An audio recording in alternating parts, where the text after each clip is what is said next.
Estoque fosse reservado e a Centro Logístico Nacional se suficiente ela para funan lima em mai. Presidente do Conselho de Administração do Centro Nacional Logístico, Antônio de Araújo Soares, ratou assunto e Hotel Timor terça-feira foi lançar a aplicação Inventário Control Base para o website CLN. Centro Nacional Logístico está atenção máximo para assegurar a situação de emergência sira. Tamararau que CLN se estoque fosse armazém, há muito tonelada reunida, atos rua mas reserva ela.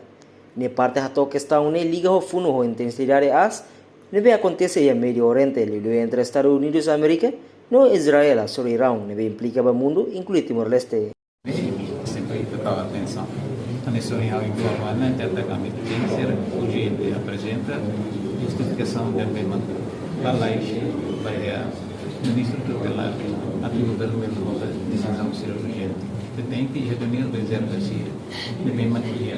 Por exemplo, para Timor, que tem 30 mil toneladas de reserva.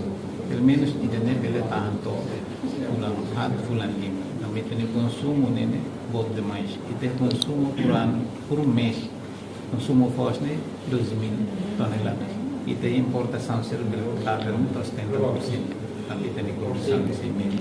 Também tem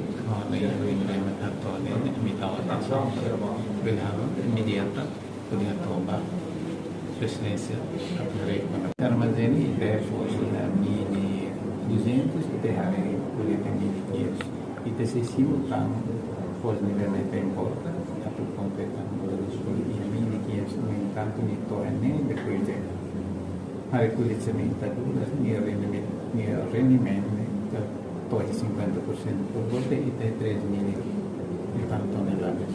Batinang CLN halo aquisição FOS hamutuk tonelada reunida atus 5 walau resinghat nebe pele responde bang hira mosu situação emergência rumah. Entretanto total orçamento nebe CLN halo aquisição ba FOS lato 1 milhão tambah hareba situação sira e relhor. Reportagem Marquita da Silva, Televisão Timor Post.